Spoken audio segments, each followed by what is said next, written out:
Piracy website iBomma నిర్వాహకుడు Ravi arrest అయి పోలీసుల విచారణలో సంచలనమైనటువంటి విషయాలు ఆయన చెప్పినటువంటి నేపథ్యంలోనే ఐబొమ్మ రవి విజయం సాధించాడనేటువంటి వార్తలు వస్తున్నాయి. ఇంతకీ ఏ విషయంలో ఐబొమ్మ రవి విజయం సాధించాడు, అసలు ఏంటి అనేది మనం పూర్తి స్థాయిలో విశ్లేషణ చేసుకుందాం. ప్రస్తుతం మనతో పాటున్నారు ప్రముఖ సామాజికవేత్త, ప్రముఖ రాజకీయ విశ్లేషకులు కృష్ణకుమారి గారు. వారితో మాట్లాడదాం. మేడం నమస్తే. మేడం నమస్తే. ఐబొమ్మ రవి విజయం సాధించాడు అన్నట్లుగా కొన్ని వార్తలు వస్తూ ఉన్నాయి. ఏ విషయంలో ఐబొమ్మ రవి విజయం సాధించాడు, అసలు ఆయన కేసు పరిస్థితి ఏంటి అంటే ఏం చెప్తారు మేడం? ఇక్కడ మనం చూసుకోవాల్సింది ఏంటంటే ఐబొమ్మ రవికి పోలీస్ డిపార్ట్మెంట్ వాళ్ళు ఎందుకు ఈ ఆఫర్ ఇచ్చారు అనే దాని వెనకున్న నిగూఢమైన అర్థాన్ని అర్థం చేసుకోవాలి. ఇది అర్థం చేసుకుంటంలో విఫలమైన వాళ్ళు అతను ఏదో విజయం సాధించాడు అనుకుంటున్నారు. ఇది ఎలాంటిదంటే దొంగ చేతికి తాళాలు ఇచ్చినట్టు. ఎగ్జాక్ట్లీ. ఇప్పుడు వాళ్ళ అధీనంలో ఉంటాడు ఐబొమ్మ రవి. ఈ ఉద్యోగానికి ఒప్పుకుని ఉన్నట్లయితే గనక పోలీసుల అధీనంలో ఉంటాడు. ఇట్లాంటి వాడిని బయటికి వదిలితే మళ్ళీ ఏం చేస్తాడో అనే ఒక భయం పోలీసులకు ఉంటుంది. పోలీసులకేంటి, మళ్ళాంటి వాళ్ళకి కూడా ఉంది. ఇప్పుడు ఇలా చేశాడు, రేపు మళ్ళీ సభ్య సమాజంలోకి వదిలితే ఇంకేం చేస్తాడు. కానీ కొంతమంది సామాన్యుల నుంచి ఆయనకి మద్దతు వస్తూ ఉంది. ఒక అంటే ఇప్పుడున్నటువంటి రేట్లకి టికెట్ కొని సినిమా చూసేటువంటి పరిస్థితి ఉండదు. అక్కడ పోయి పాప్కార్న్ కొనాలన్నా ఒక కుటుంబం మొత్తం వెళ్తే 2,000 నుంచి 3,000 రూపాయలు ఖర్చు పెట్టాల్సినటువంటి అవసరం ఉంది. కానీ ఐబొమ్మ ద్వారా అన్ని సినిమాలను సామాన్యులకు అందించాడు అనేటువంటి ఒక సాఫ్ట్ కార్నర్ చాలా మందిలో ఆయన మీద అయితే ఉంది. అంటే ఆయన మీద చాలా మందిలో సాఫ్ట్ కార్నర్ అయితే ఉంది. దీన్ని ఎలా చూడాలంటారు మేడం? అసలు ఇది ఎంత అసంబద్ధమైన విషయం అంటే సినిమా హాల్లో పాప్కార్న్ రేట్ కన్ను సినిమాకి ఏంటి సంబంధం? ఎగ్జాక్ట్లీ. ఇది బట్టతలకి బోడిగుండికి ముడేసినట్లేదు. అది ఏ థియేటర్లో పాప్కార్న్ రేట్ ఎక్కువ ఉంది చెప్పండి? శ్రీరాములు థియేటర్లో ఆ రేట్ ఉందా పాప్కార్న్? అది సింగిల్ లార్జెస్ట్ థియేటర్ కాబట్టి దాంట్లో తక్కువ ఉంటుంది. అవునండి, మల్టీప్లెక్స్లో ఎక్కువ ఉంటాయని. ఇప్పుడు ఒకటండి, విత్తం కొద్దీ వైభవం అంటారు. అవునా? నీ జేబులో ఎన్ని పైసలు ఉన్నాయో దాన్ని బట్టి నీ వైభవం చూపించుకుంటావు. ఇప్పుడు నిన్నగాక మొన్న రాజస్థాన్లో ప్యాలెస్లో అమెరికా నుంచి వచ్చి ఒక ఫార్మాస్యూటికల్ కంపెనీ ఆయన వాళ్ళ అమ్మాయిది పెళ్లి చేశాడు. పెన్మచ్చ ఏదో ఉంది, పెళ్లి చేశాడు. ఆ పెళ్ళికి ట్రంప్ కొడుకు కూడా వచ్చాడు. చాలా దేశాల వాళ్ళు వచ్చారు. భారతదేశంలో ఉన్న సంపన్నులు మొత్తం అక్కడే ఉన్నారు, పెళ్లి చేశారు. వాళ్ళకి డబ్బులు ఉన్నాయి, చేశారు. ఆ డబ్బులు ఎలా వచ్చినాయి అనేది అది వేరే సబ్జెక్ట్. అది అలాగే ఫంక్షన్ హాల్కు డబ్బులు పెట్టుకుంటానికి కూడా లేక వాళ్ళు ఉండే చిన్న గొంది లాంటి వాళ్ళ ఇంటి ముందున్న స్థలంలో 4 తాటాకులతోటి పందిరేసుకుని వంటోళ్ళని పెట్టుకునే స్తోమత లేక వాళ్ళే వంట చేసుకొని ఏదో కాస్త కోస్త మంత్రాలు వచ్చిన బ్రాహ్మణ్ణి పిలిచి పెళ్లి చేసుకునే వాళ్ళు ఉన్నారు ఈ దేశంలో. అంటే ఈ పెళ్ళికి ఆ పెళ్ళికి ఎంత తేడా ఉంది. ఈ మధ్యలో రకరకాల పెళ్ళిళ్ళు జరుగుతూ ఉంటాయి. గాలి జనార్దన్ రెడ్డి డిమానిటైజేషన్ టైంలో కూడా 500 కోట్లు పెట్టి పెళ్లి చేశాడు. ఇప్పుడు మొన్న అంబానీ 1000 కోట్లు 2,000 కోట్లు పెట్టి పెళ్లి చేశాడు. మరి వాళ్ళు అలా చేశారు కాబట్టి నేను కూడా చేస్తాను అనుకున్నాను అనుకోండి, అవుతుందా? ఎవరి స్తోమతను బట్టి వాళ్ళు పెళ్ళిళ్ళు చేసుకుంటారు. అట్లాగే ఎవరి బడ్జెట్ని బట్టి వాళ్ళు సినిమాలకు వెళ్తారు. ఒకసారి అయితే ఒక ఐఏఎస్ ఆఫీసరు, ఐపీఎస్ ఆఫీసరు, నాకు పేరు గుర్తులేదు, ఐమాక్స్లో సినిమాకి వెళ్ళను నేను అని స్టేట్మెంట్ ఇచ్చాడు. టికెట్ 200. ఎందుకు వెళ్ళాలి అని అడిగాడు. ఐమాక్స్లోనే సినిమాకి ఎందుకు వెళ్ళాలి? మనుషులు విలాసాల కోసం కరప్ట్ అవుతున్నారు, బెటర్ లైఫ్ కోసం. అంటే మెరుగైన జీవితం కోసం కూడా కాదు ఇది. మెరుగైన జీవితం అంటే వేరు, విలాసవంతమైన జీవితం అంటే వేరు. లగ్జరీ లైఫ్ కోసం మనుషులు తప్పులు చేస్తున్నారు.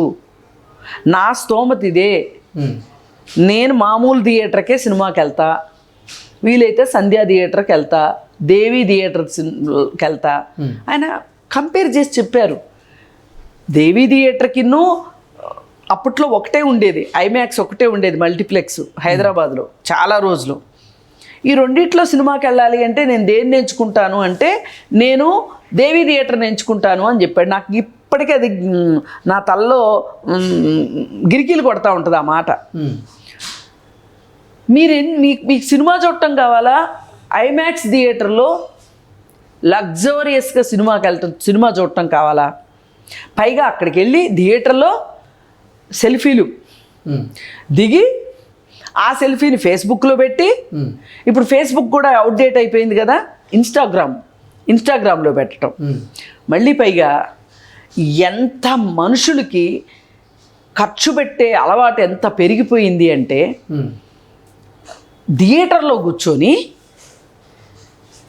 ఫుడ్ ఆర్డర్ చేస్తున్నారు. ఆ ఫుడ్ వస్తుంది, ఎంత ఖరీదు ఉంటుందండి ఆ ఫుడ్డు. థియేటర్లో ఎక్కడ పడితే అక్కడ ప్లేట్లు, సగం తిన్న ప్లేట్లు. అసలు డబ్బుకి విలువ ఇస్తున్నామా మనమా మాట్లాడేది సినిమా టికెట్ రేట్ ఎక్కువైందని, పాప్కార్న్ రేట్ ఎక్కువైందని మనమా మాట్లాడేది? మనకు ఆ రైట్ ఉందా అసలు? మనం ఎంత ఫుడ్ వేస్ట్ చేస్తున్నాము రోజుకు ఒకసారి చూసుకోండి. మనము తెలుసో తెలియకో ఆ రకంగా మన జీవితాలు నెట్టివేయబడ్డాయి, కన్జ్యూమరిజం వైపు నెట్టివేయబడ్డాయి. దానిలో భాగమే ఐమాక్స్. ఇవాళ ఐబొమ్మ విషయం వచ్చింది, ఆ ఐబొమ్మ రవి విషయం వచ్చేసరికి ఇంతమంది పాప్కార్న్ గురించి మాట్లాడుతున్నారు. ఇన్ని రోజులు ఏం చేశారు మీరు పాప్కార్న్ గురించి మాట్లాడకుండా? ఇన్ని రోజులు మీరు పాప్కార్న్ తినలేదా? ఎంఆర్పి కంటే రేట్ ఎక్కువ ఎందుకు ఉంటుందని అడగలేకపోతున్నారు ఎందుకు? అంటే సినిమా విడుదల సమయంలో టికెట్ రేట్లు పెంచుతూ ఉన్నారు. దానివల్ల ఆ సినిమా అనేది సామాన్యులకు దూరం అవుతుంది. కానీ ఐబొమ్మ ద్వారా అసలు రూపాయి వెచ్చించకుండా సినిమా చూస్తున్నారు. ఇది కరెక్ట్ కాదు. నేను చెప్తున్నా, ఐబొమ్మ చేసిన పని కరెక్ట్ కాదు. కొన్ని లూప్ హోల్స్ కి అది ఒక సమాధానం అని వీళ్ళు అభిప్రాయపడుతున్నారు. కానీ మెల్లమెల్లగా మనుషుల్ని స్లో పాయిజన్ లాగా అవినీతికి అలవాటు చేస్తున్నారు. చట్టాన్ని గౌరవించక్కర్లేదు మీరు అని అన్యాపదేశంగా చెప్తున్నారు. ఇది ఎంతవరకు కరెక్టు? ఒక మనిషికి, ఈ దేశంలో ఉన్న ఒక పౌరుడికి తన హక్కులేంటో తెలియాలి, తన బాధ్యతలు ఏంటో తెలియాలి, ప్రజాస్వామ్యం అంటే ఏంటో తెలియాలి, రాజ్యాంగం అంటే ఏంటో తెలియాలి, చట్టం అంటే ఏంటో తెలియాలి. మీకు ఐబొమ్మ సినిమా చూడటం ఎట్లాగో తెలిసిన వాళ్ళకి రాజ్యాంగం చదువుకోవటం రావట్లేదా? చట్టం అంటే ఏంటో తెలియట్లేదా? వాడు తప్పు చేశాడని, వాడు పెద్ద తప్పు చేశాడని నేను చిన్న తప్పు చేస్తా, నేను చిన్న తప్పు చేశానని సంగతి తెలిసి ఇంకో బులి తప్పు చేస్తాడు. ఇలా తప్పులు చేసుకుంటూ వెళ్ళటమేనా? ఇదేనా నాగరికత? ఇలాగైనా వస్తుంది సమాజంలో? మిమ్మల్ని చూసి మీ పిల్లలు ఏం నేర్చుకుంటారు? ఒక తండ్రి ఐబొమ్మ యాప్ ద్వారా దొంగతనంగా పైరసీ సినిమా చూశాడనుకోండి, వాళ్ళ అబ్బాయికి ఆ సినిమా చూపించాడు అనుకోండి, వాళ్ళ అబ్బాయి ఏం నేర్చుకుంటాడు? నేర్చుకోకర్లా పిల్లలు? ఏది ఏమైనప్పటికీ కూడా ఐబొమ్మ రవి చేసింది ఆ విధంగా హ్యాకింగ్ చేయటం అనేది తప్పు. హ్యాకింగ్లో 2 రకాలు ఉంటాయి, ఎథికల్ హ్యాకింగు, ఇంకో రకం హ్యాకింగు. ఎథికల్ హ్యాకింగ్ ఎవరు చేస్తారు? పోలీస్ డిపార్ట్మెంట్ వాళ్ళు, లేదా రక్షణ శాఖ వాళ్ళు, అలాంటి వాళ్ళు చేస్తారు ఎథికల్ హ్యాకింగ్. నేను ఎథికల్ హ్యాకింగ్ చేస్తానంటే కుదరదు. మనం ఎథికల్ హ్యాకింగ్ చదువుకుంటే పోలీస్ డిపార్ట్మెంట్లోనో ఇంకొక ఏదైనా ఒక సంస్థలోనో ఉద్యోగం తెచ్చుకుంటాం, అంతేగాని ఇంట్లో కూర్చుని ఎథికల్ హ్యాకింగ్ చెయ్యం. ఇప్పుడు ఇది ఎట్లాంటిదంటే, నేను బీఫార్మసీ చదువుకున్నాను కాబట్టి ఏ లైసెన్స్లు ఏవి తీసుకోకుండా, ఏ క్లినికల్ ట్రయల్స్ లేకోకుండా, ఏ ఫార్ములా కలిపితే నాకు నాలెడ్జ్ ఉంది కాబట్టి మందులు తయారు చేసి ఫ్రీగా అమ్ముతానంటే ఎట్లా కుదురుద్ది? అదే ఇది సేమ్. మనుషులకి ఇది అర్థం కావాలి. మనల్ని అవినీతి పరులను చేస్తున్నారు. వాళ్ళ స్వార్థం కోసం కొంతమంది రాజకీయ నాయకులు చేస్తున్నారు, వ్యాపారస్తులు చేస్తున్నారు, రెవెన్యూ డిపార్ట్మెంట్ చేస్తుంది, పోలీస్ డిపార్ట్మెంట్ చేస్తుంది. అందరూ ఒక ఒక పౌరుణ్ణి అవినీతిపరుడిగా చేయటానికి ఎవరి పాత్ర వాళ్ళు పోషిస్తున్నారు. వీళ్ళందరూ సరిపోయినట్టు ఇప్పుడు ఐబొమ్మ రవి వచ్చాడు. దీన్ని ఎట్లా సమర్థిస్తాం? అసలు సమర్థించాలని ఎలా అనిపిస్తుంది? ఇది తప్పు కాదా? పరీక్షలో కాపీ కొట్టడం లాంటిదే కదా. ఇప్పుడు ఒక సినిమా తీశారు అంటే ఆ సినిమాలో విలువలు లేవు అంటే విలువలు పెంచే విధంగా మనం పోరాటం చేయాలి. అంతేగాని ఆ సినిమాలో విలువలు లేవు కాబట్టి అక్కడ హీరోయిన్కి చిన్న చిన్న బట్టలు వేశారు కాబట్టి అది హ్యాక్ చేసి చూడొచ్చు అంటే ఎట్లా కుదురుతుంది? కుదరదు. ఎట్టి పరిస్థితుల్లోనూ ఇది సమర్థించే విషయం కాదు. ఇది అయిపోయింది. ఇంకా ఐబొమ్మ రవికి నీరాజనాలు పలికారు, వాడు గొప్ప అన్నారు, ఇవన్నీ మాట్లాడకండి మీరు. అది నెగోషియబుల్ విషయమే కాదు. అది అసలు నెగోషియేట్ చేయడానికి పనికొచ్చే విషయం కాదు. మనం చర్చించడానికి కూడా పనికిరాదు. చాలామంది చేస్తున్న పొరపాటు ఏంటి అంటే ఐబొమ్మ రవిని పేదవాళ్ళకి సినిమా జోడనిచ్చాడు కదా, పేదవాళ్ళకి సినిమా జోడనిచ్చాడు కదా అంటే పేదవాళ్ళైనా సరే డబ్బులున్న వాళ్ళైనా సరే నీకు వినోదం కావాలి అంటే నువ్వు ఖర్చు పెట్టవలసిందే. ఇది క్లియర్. ఇంకా రెండోది, ఉద్యోగం ఇస్తామన్నది వాడి తెలివితేటలను చూసి కాదు, వాడిని వాళ్ళ పోలీస్ డిపార్ట్మెంట్ పెరట్లో కట్టేసుకోవటానికి. ఇది క్లియర్. తరువాత వాడు ఏం చెప్పాడు? లేదు లేదు లేదు లేదు నేను మీరిచ్చే ఉద్యోగం నేను చేరను. వాడే అంత తెలివి తక్కువడు కాదు. వీళ్ళు ఎందుకు ఉద్యోగం ఇస్తానంటున్నారో వాడికి ముందే అర్థమైంది. ఆ మధ్య శివాజీ సినిమా యాక్టర్ శివాజీ కూడా ఇలాంటి వాళ్ళు పోలీస్ డిపార్ట్మెంట్లో చేరితే బాగుంటుంది అని అన్నారు.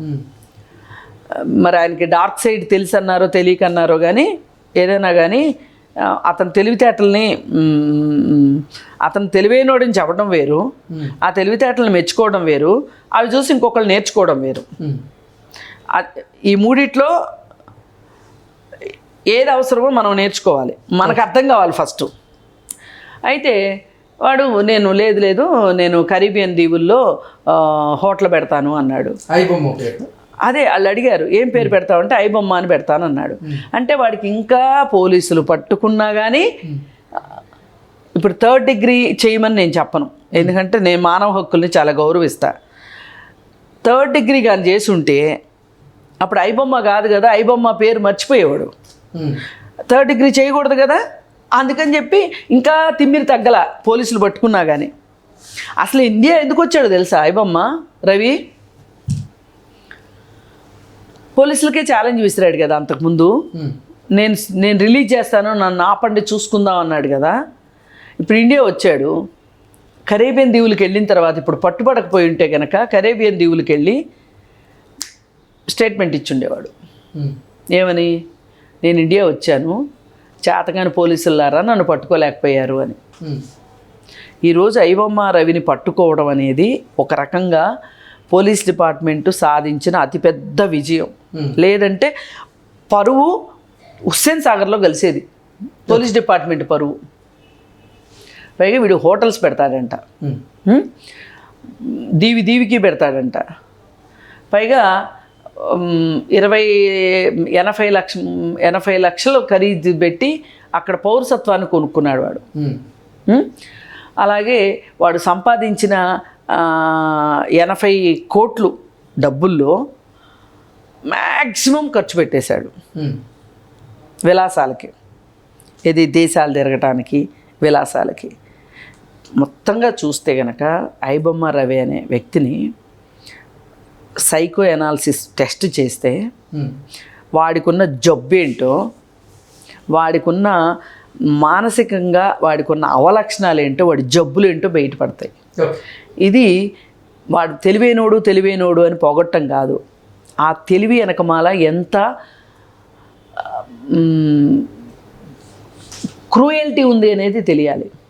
వీడి తెలివితేటలకి ఈ సినిమాలు పైరసీ చేయటమే నేర్చుకున్నాడు.